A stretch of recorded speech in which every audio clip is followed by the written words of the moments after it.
হাসিমপুর গ্রামে বাস করত টুনা নামে এক পাখি। টুনা ছিল অনাথ পাখি। টুনা একটু অলস হলেও তার একটি গুণ ছিল, সে বিভিন্ন পশু পাখির গলা নকল করতে পারত।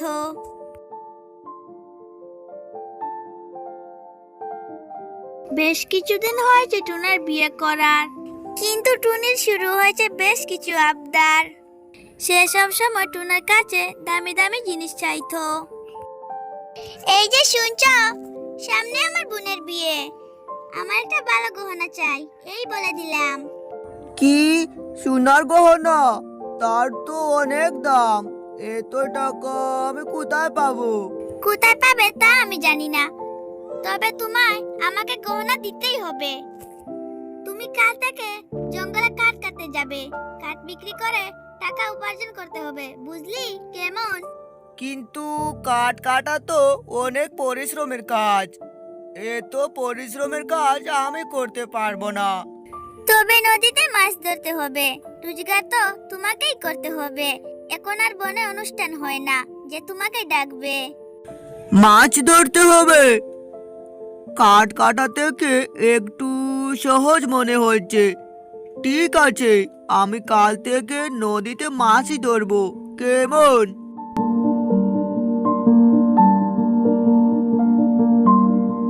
এরপর টুনা নদীতে মাছ ধরে যা টাকা উপার্জন করত তা দিয়ে টুনার সংসার চলতো। কিন্তু টুনা তার বউয়ের আবদার মেটাতে পারত না, যার কারণে টুনি টুনার সাথে অনেক খারাপ আচরণ করত। এই নে জাল, আজকে মাছ ধরে বিক্রি করে যা টাকা পাবি তা দিয়ে আমার জন্য বাজার থেকে বিরিয়ানি কিনে আনবি। যদি না আনিস তবে তোকে ঘরে ফিরে আসতে হবে না, বুঝেছিস? আরে রাগ করো না গিন্নি, আমি তোমার জন্য বিরিয়ানি নিয়ে আসবো। কেমন?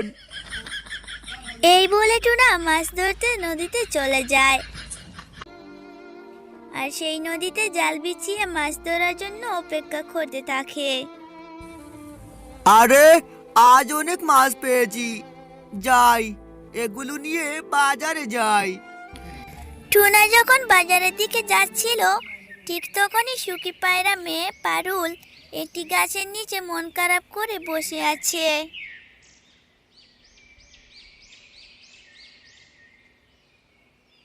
কি রে পারুল, কি হয়েছে?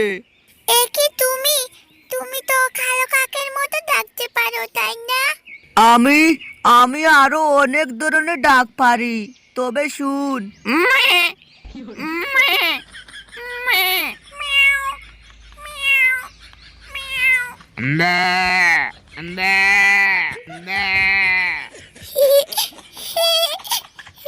কাকু, তুমি তো কাকের মতো ডাকো তো। আ আ আ আমার মন একদম ভালো হয়েছে। যা, এবার বাড়ি ফিরে যা। এরপর টুনা মাছ নিয়ে আবারও চলে যায়। টুনা মাছ বিক্রি করে যা টাকা পায় তা দিয়ে টুনির জন্য বিরিয়ানি কিনে নিয়ে যায়।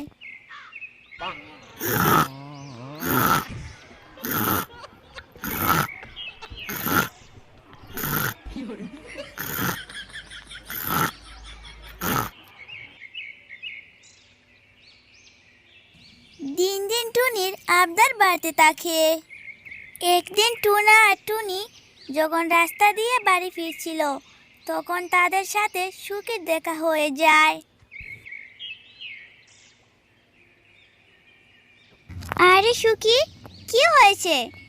এভাবে কোথায় যাচ্ছিস? আর তোর মন খারাপ কেন? কাকু, ও কাকু, আমার একটা ছাগল বাঘের নিচে গো। কি বলিস? বাঘ? এই বনে বাঘ কোথা থেকে এলো? এই বনে নয়, আমাদের বাড়ির পাশে যেই জঙ্গলটা আছে সেই জঙ্গলে। আর ওখানে তো আমি ছাগল চড়াতে যাই। আর যখনই ছাগল নিয়ে বাড়ি ফিরে আসি, তখন দেখি আমার 4টি ছাগল থেকে একটি ছাগল নেই। আমি তখনই বুঝলাম এটা কোনো হিংস্র প্রাণীর কাজ। শোনো, আমার মাথায় একটা বুদ্ধি এসেছে। তোমাকে রোজগারের জন্য আর বেশি কাটতে হবে না, আর আমরা তাড়াতাড়ি বেশ বড়লোক হয়ে যাব। কি বুদ্ধি টুনি? শুনো শুনো, কানে কানে বলছি। এরপর টুনি টুনাকে বুদ্ধি শিখিয়ে দেয়। বাহ, এই না হলো আমার বুদ্ধিমতী গিন্নি।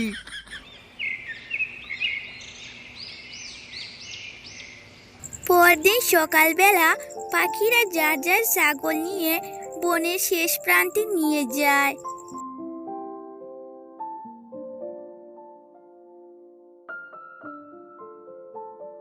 উহ, আজ বড্ড গরম পড়েছে।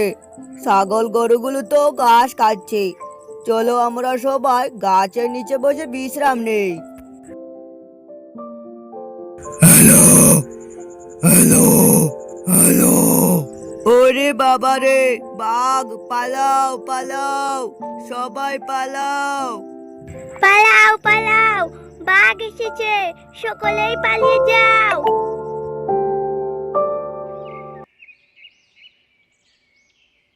বাপরে, কি বাঁচা বাঁচলাম!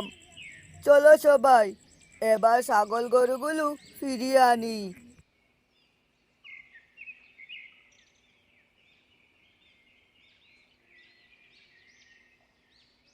এ কি, আমার গরুটা কোথায় গেল? মন খারাপ করো না কালো দাদা, মনে হয় গরুটা বাঘই নিয়েছে। এরপর ছাগলগুলো নিয়ে বাড়ি চলে আসে।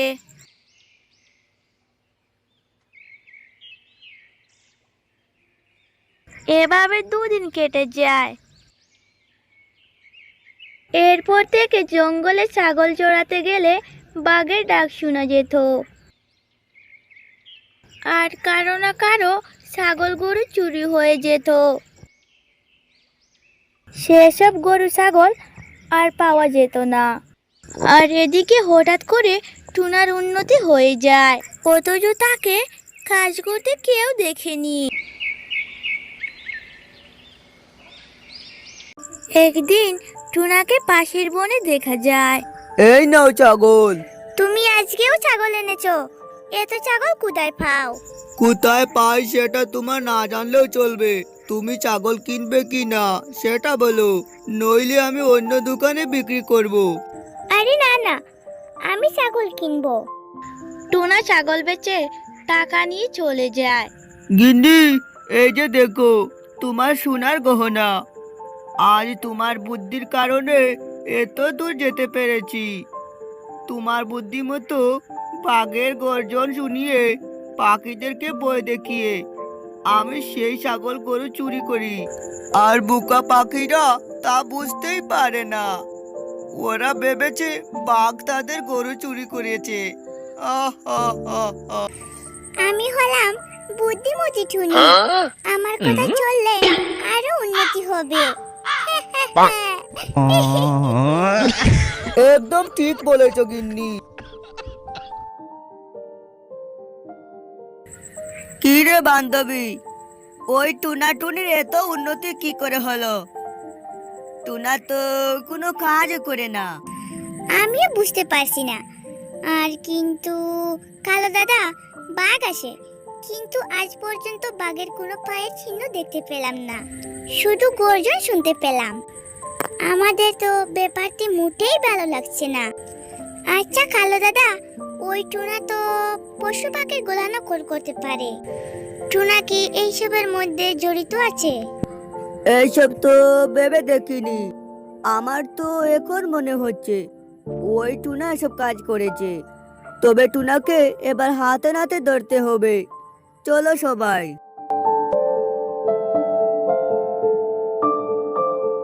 Hello hello hello. মার মার, টুনাকে মার। সব পাখি মিলে টুনাকে মারতে শুরু করে। এই চোরকে উচিত শিক্ষা দিতে হবে। বল, তোকে চুরি কে শিখিয়েছে? তুই তো আগে চুরি করতি না।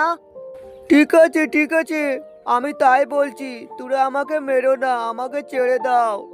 এই কাজটি করতে টুনি আমাকে শিখিয়েছে। আমি প্রথমে করতে চাইনি, তারপরে আমাকে জোর করে ও করাইতে চাইছে।